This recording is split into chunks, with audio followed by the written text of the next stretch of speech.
Selamat sore bagi kita semua. Perkenalkan, saya Dwi Maharani Huta Barat, NIM 18011641, tingkat 4C dari jurusan Teologia dengan mata kuliah Teknologi dan Media Pengajaran dengan ibu dosen kami, Ibu Dr. Setiaulina Brutarigan. Pada kali ini saya akan membahas teknologi dan media di dalam gereja. Yang pertama itu, teknologi adalah sebuah kata yang berasal dari bahasa Yunani, yaitu tekne, yang mula-mula berarti berhubungan dengan berbagai kecakapan, baik itu di lapangan seni ataupun di lapangan pekerjaan tangan. Berdasarkan perkembangan zaman, arti teknologi mengarah kepada sebuah kegiatan manusia dalam pembuatan perkakas atau alat-alat yang dapat dijadikan untuk memecahkan rintangan-rintangan jasmania manusia dalam usaha untuk mencapai tujuan tertentu agar lebih mudah.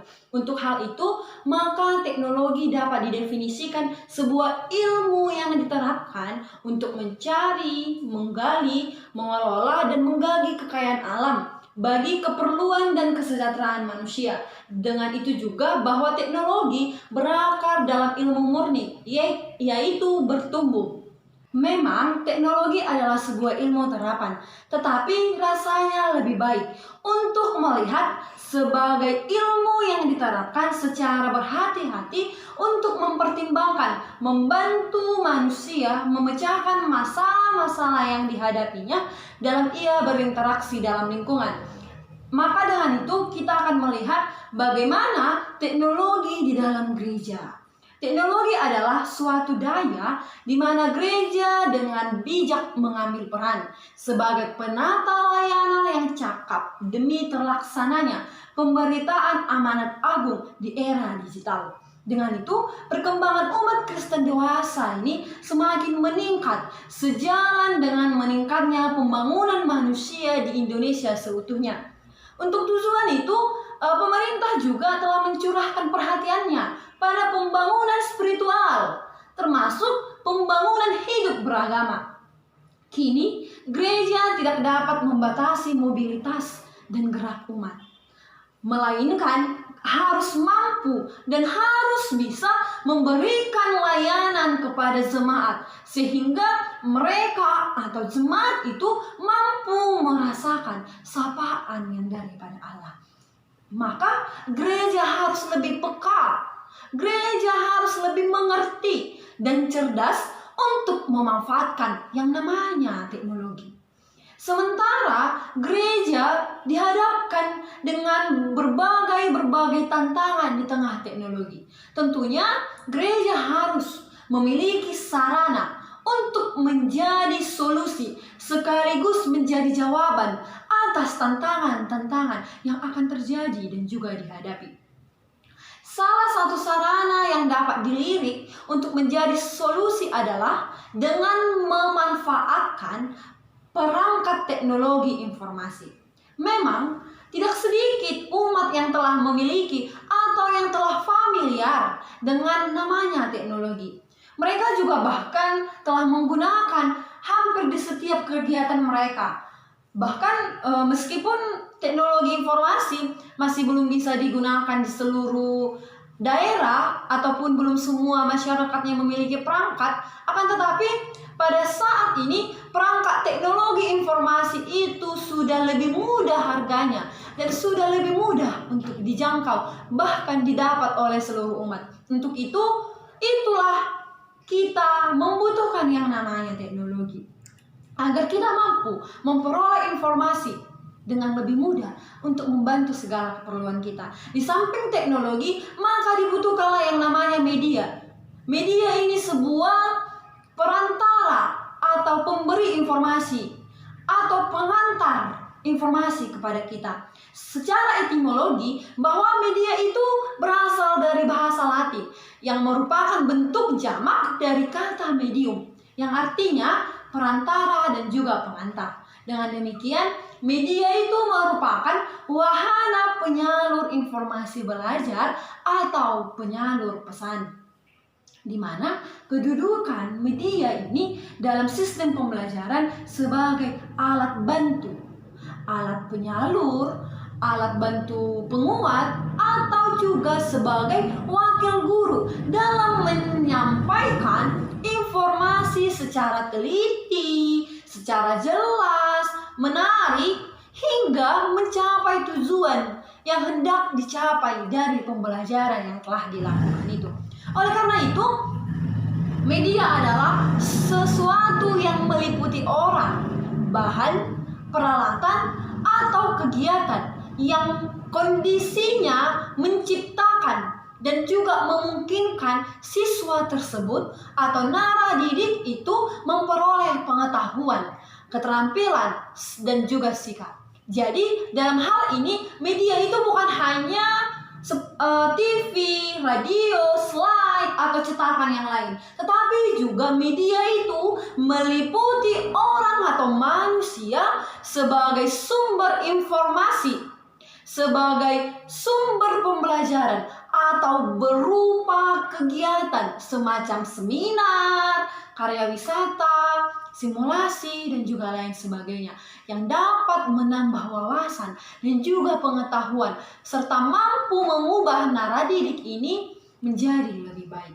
Jadi, di samping itu, film, TV, video, audio, atau radio dan lain sebagainya, atau bahkan bahan-bahan cetak, itu adalah contoh-contoh dari media.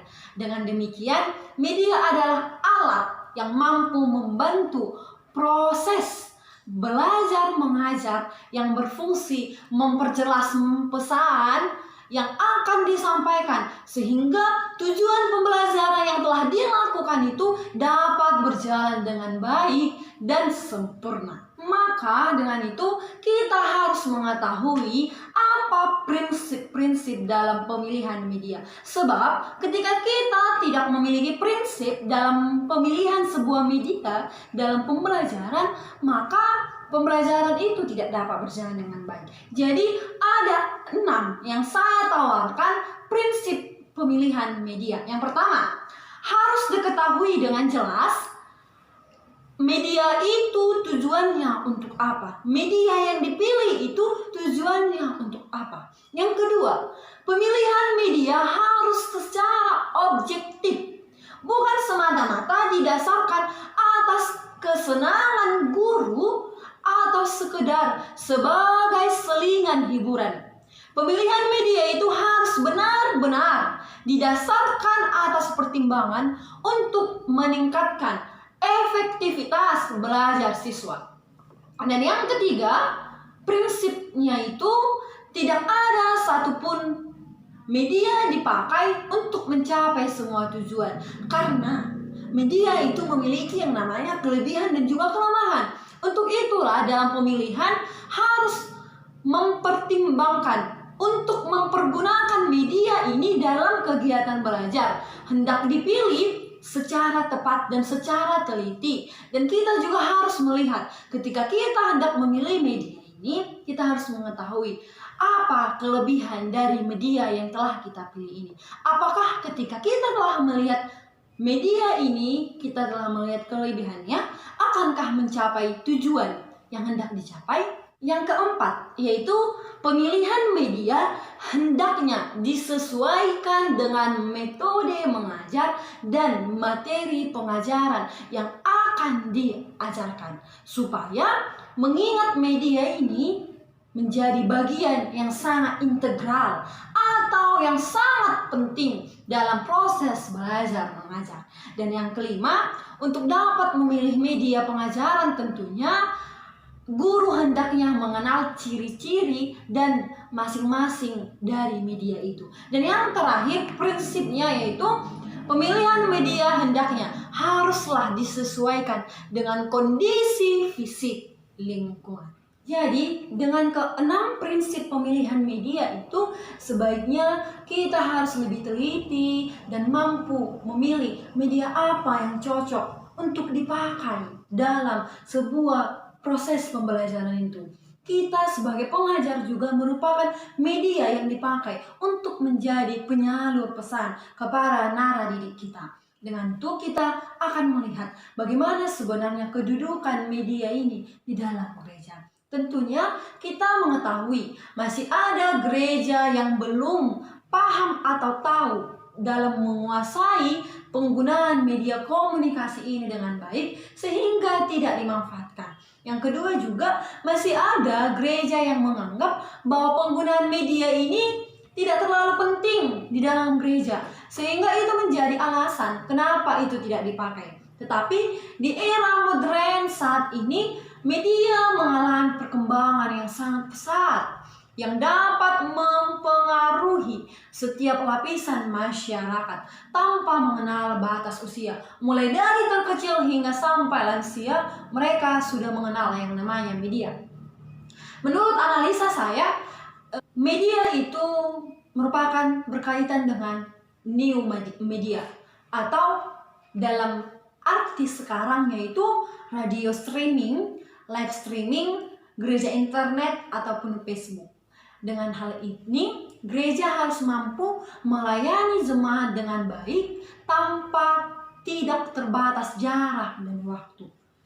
Banyak jemaat merasa terberkati sehingga mereka memiliki kerinduan secara terus-menerus menggunakan new media gereja, baik itu radio streaming, live streaming, gereja internet ataupun Facebook. Bahkan dampak dari media ini sampai menyebar terhadap keluarga, teman-teman, sahabat, rekan kerja, dan juga orang-orang yang tidak saling mengenal antara satu dengan yang lain. Jadi beberapa contoh dari media ini yang dapat kita temui di kalangan kita sekarang. Yang pertama, Facebook, Instagram, WhatsApp, YouTube, Line, dan masih banyak lagi.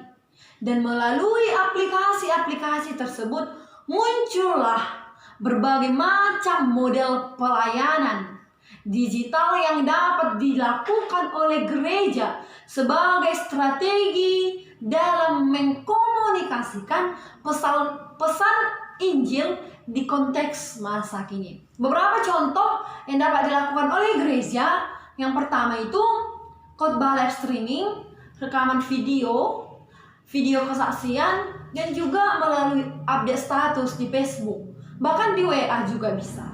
Samping itu juga bahwasannya gereja juga sudah mengupayakan dalam metode pengajaran yang dilakukan dengan menggunakan berbagai macam media, baik itu media visual, media audio, dan audio visual. Hal itulah yang menolong umat untuk semakin mudah memahami pengajaran atau kegiatan yang sedang berlangsung yang dilakukan oleh gereja kepada umatnya. Demikian pemaparan yang bisa saya jelaskan. Akhir kata saya ucapkan terima kasih.